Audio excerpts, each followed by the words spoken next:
कई सारे बच्चों के दिमाग में डाउट होता है जीएनएम के बाद सैलरी कितना मिलेगा। मैं यहाँ पर क्या बात करने वाला हूँ, फ्रेशर का सैलरी कितना होगा, 5 साल एक्सपीरियंस के बाद सैलरी कितना होगा। तो यहाँ पर दो चीज़ें हैं, एक पीएच है और एक क्या है, जीजे है। पीएच मतलब क्या है, प्राइवेट हॉस्पिटल में काम कर रहे हो, प्राइवेट क्लिनिक में काम कर रहे हो। और जीजे मतलब क्या है, गवर्नमेंट जॉब्स की बात कर रहा हूँ। वेल गवर्नमेंट जॉब्स में भी क्या है, 3 कैटेगरी रहता है, मैं आपको बता दूं। एक हो गया आपका, कभी एक कम निकलता है, बहुत कम, पीएसयूज बहुत कम निकलता है इसमें। दूसरा क्या हो गया आपका, मैं आपको बता दूं, सेंट्रल गवर्नमेंट, और एक हो गया आपका स्टेट गवर्नमेंट। सबसे अच्छा सैलरी कौन देता है आपका, रेलवे देता है। कितना सैलरी देता है मैं आपको बता रहा हूँ।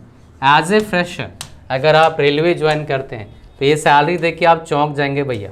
ये देखो, जस्ट लुक एट हियर। तो यहाँ पर देखेंगे सैलरी कितना मिलता है। ये आपका पोस्ट है नर्सिंग सुपरिटेंडेंट। इसमें देखोगे जनरल नर्सिंग मिडवाइफरी जो है आपका क्या है, एलिजिबल है, बिकॉज ये 3 साल का कोर्स होता है आपका। ठीक है जी, ओके। और इसमें पे स्केल देखेंगे आप 7th लेवल पर, जो आपका 7th लेवल है पे स्केल, यहाँ पर कितना है आपका 44,900 है। बोलोगे इतना मिल रहा है, आप बोल ज़्यादा मिलेगा। भाई ये पे स्केल है, बेसिक पे है। ये सब कुछ मिला के आपका इन हैंड 70 से 75 हज़ार के आसपास मिलेगा जीएनएम के बाद सैलरी। कई सारे स्टेट्स में एमबीबीएस वाले डॉक्टर्स का सैलरी इतना नहीं होता है, ठीक है, जहाँ पर पे स्केल अच्छा नहीं मिलता है। तो यहाँ पर जो मिल रहा है आपको सेंट्रल पे स्केल मिल रहा है। तो आपको पता लग गया जो सेंट्रल गवर्नमेंट जॉब्स हैं उसके सैलरी ज़्यादा होता है as compare to state government job. For example जैसे मैं झारखंड से बिलोंग करता हूँ, उसमें सेंट्रल गवर्नमेंट का पे स्केल लगता है। मैं आस पड़ोस में 2 स्टेट की बात कर लेते हैं, एक उड़ीसा का और एक वेस्ट बंगाल का, उसमें स्टेट गवर्नमेंट का पे स्केल लगता है। तो जो सैलरी होता है ज़मीन आसमान का फ़र्क आया था, एक्सपीरियंस वाले का भी और फ्रेशर वाले का भी। बट अभी क्या है, हर स्टेट्स में थोड़े से बुद्धि लगा रहे हैं, सेंट्रल स्केल के प्रॉब्लम आ सकता है आगे जाके, है ना, बहुत सारे रीज़न है, उस पर नहीं चलेंगे। लेकिन तो इसमें जो सेंट्रल गवर्नमेंट का जॉब्स है उसमें सैलरी हमेशा आँख बंद करके आप बिलीव कर सकते हो बेस्ट मिलेगा। एक और फील्ड है जिसमें जीएनएम का पोस्ट तो नहीं है, बाकी बहुत सारे जॉब्स निकलते हैं, वो सबसे बेस्ट है। कई सारे स्टेट से सेंट्रल गवर्नमेंट का स्केल जो होता है पर मतलब लगभग 40% ज़्यादा सैलरी मिलता है, 50%, समटाइम्स 80% सैलरी, डिपेंड करता है पोस्ट टू पोस्ट और ईयर, कितने ईयर्स एक्सपीरियंस उसके हिसाब से। लेकिन सेंट्रल गवर्नमेंट जॉब्स का सैलरी मान लो अगर 50,000 है तो पीएसयूज में सैलरी कितना होगा आपका, 90,000 80,000 के आसपास सैलरी होगा। सीटीसी अगर सेंट्रल गवर्नमेंट में, जैसे एसएससी जेई का मैं बात करूं, आप में से बहुत सारे जेई बनने वाले हैं, मोस्ट प्रोबेबली आप लोग वीडियो देख रहे हैं, आप डिप्लोमा करने वाले हो, जेई का फॉर्म भरेंगे। तो रेलवे में और एसएससी जेई में, रेलवे जेई निकलता है, आरआरबी जेई उसको हम लोग बोलते हैं, एसएससी जेई में जो आपका पैकेज आपका मिलता है 55,000 के आसपास पर मंथ मिलता है। ये सेंट्रल का स्केल है। पीएसयूज में आपका जो पैकेज बनता है आपका 50-55,000, मतलब कितना हो गया, 7 लाख लगा लो आपका। पीएसयूज में पैकेज कितना है, 11 लाख का है। समझ रहे हो कितना डिफरेंस है, ह्यूज डिफरेंस होता है आपका। ठीक है, अगर बात करें प्राइवेट जगह पर काम करने जा रहे हो जीएनएम के, बिकॉज सरकारी सबका लगेगा नहीं, प्राइवेट जॉब में आप जा रहे हैं तो आप कैसे आपका जॉब लगेगा, कितना सैलरी होगा। वेल देखिए, आप प्राइवेट क्लिनिक में ना काम करें, स्टार्टिंग ऑफ योर कैरियर जाइए अच्छे हॉस्पिटल में, कोशिश करिए काम करने का। 2-4 साल एक्सपीरियंस के बाद private nursing home, nursing clinic आ सकते हैं, कोई दिक्कत नहीं है।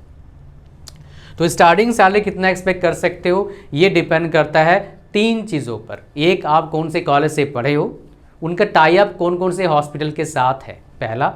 दूसरा, आप कौन से शहर में रहते हो, एंड तीसरा, जिस हॉस्पिटल में काम कर रहे हो उसका पेइंग कैपेसिटी कितना है।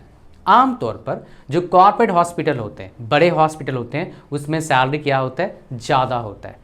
तो यहाँ पर देखेंगे फ्रेशर का सैलरी, अगर मान लो स्मॉल हॉस्पिटल में काम कर रहे हो तो 15,000 12,000 इस हिसाब से होगा आपका। अच्छे हॉस्पिटल में 20 से 30,000 तक जा सकता है, बड़े बड़े मेट्रो सिटीज़ में 40,000 पर मंथ तक भी जा सकता है। एक्सेप्शनल केस में 45-50 से जाता है, बट बहुत कम बंदों का इस तरह का सैलरी होता है। आफ्टर 5 ईयर सैलरी की बात करेंगे तो ये जो आपका मान लो आपने 50,000 से स्टार्ट किया पर मंथ सरकारी में, 5 साल का सैलरी आप एक्सपेक्ट कर सकते हैं बिना पे स्केल चेंज हुए, बिकॉज 10 साल में एक बार चेंज होता है। तो 5 साल का सैलरी 70,000 के आसपास हो जाएगा। अगर 75 से स्टार्ट करते हो तो 5 साल आपका सैलरी 90, 95, 1 लाख तक जाएगा आपका। अगर प्राइवेट की बात करेंगे, अगर आप स्टार्ट करते हैं 40,000 से 5 साल में पहुंचेंगे आप 55,000 के आसपास। स्टार्ट करते हो 15,000 से 5 साल में पहुंचोगे आप 25,000 के आसपास। स्टार्ट करते हो 12,000 से 5 साल में पहुंचोगे आप 20-22,000 के आसपास। स्टार्ट करते हो 30,000 से 5 साल में पहुंचोगे 40, 42, 45,000 के आसपास। समझ रहे हो आप? तो स्टार्टिंग सैलरी काफ़ी मैटर करता है आपका, चाहे आप सरकारी जॉब में जाएं या प्राइवेट जॉब में जाएं। तो कोशिश करिए आपका स्टार्टिंग सैलरी काफ़ी अच्छा हो, उससे आपको बहुत फ़ायदा मिलेगा, अच्छे पैसे, अच्छे नाम कमाओगे, अच्छी जगह पर काम करोगे। तो ये बेसिकली जीएनएम का सैलरी मैंने आपको बता दिया। अब मैं आपको एक चीज़ और बताता हूँ, अगर सरकारी जॉब में आपको जाना है तो सर एक चीज़ बताओ, सरकारी जॉब में पेपर कैसा होता है और उसका जैसे रेलवे का आपने बताया, इसमें बेसिकली आपका पेपर कैसा होता है, उसका स्ट्रक्चर क्या होता है? क्या पेपर होता है या खाली प्रैक्टिकल ट्रेनिंग, मतलब प्रैक्टिकल चेक करते हैं फिर देते हैं नौकरी? नहीं भाई, यहाँ पेपर होता है आपका, एक पेपर होगा, मैं आपको दिखा देता हूँ। रिक्रूटमेंट प्रोसेस क्या हो जाएगा, एक आपका क्या हो जाएगा, पेपर होगा आपका, ठीक है। तो सीवीटी आपका एग्जाम होगा, कंप्यूटर बेस्ड टेस्ट होगा, मतलब कंप्यूटराइज फॉर्म में आएगा, उसको फॉर्म भरना पड़ेगा। पेपर में देखेंगे आपके पास क्या रहता है, आपके पास 4 सेक्शन, 4 बेसिकली पार्ट है, 70 क्वेश्चन का, 10 क्वेश्चन का, 10 क्वेश्चन का, 10 क्वेश्चन का, 100 क्वेश्चन टोटल आपका रहता है। उसमें नेगेटिव मार्किंग क्या रहता है, 1/3 रहता है। और 100 क्वेश्चन के लिए टाइम मेरे को लगता है वो 90 मिनट्स आपको देते हैं। बेसिकली रेलवे एग्जाम का स्टैंडर्ड है 100 क्वेश्चन के 90 मिनट्स देंगे, चाहे किसी की पेपर का वो क्या करवा रहे हैं, एग्जाम कंडक्ट करवा रहे हैं। इवन डिफरेंट बाकी पोस्ट के लिए भी सेम ही पैटर्न वो फॉलो करते हैं। तो बेसिकली ये हिसाब किताब है जीएनएम की सैलरी का। होपफुली आपको पता लग गया। किसी और टॉपिक पर वीडियो चाहते हो आप नीचे कमेंट करिए। I will be happy to create videos for you with authentic information. Obviously channel को सब्सक्राइब करिए, फ्री है। God bless you all, bye bye.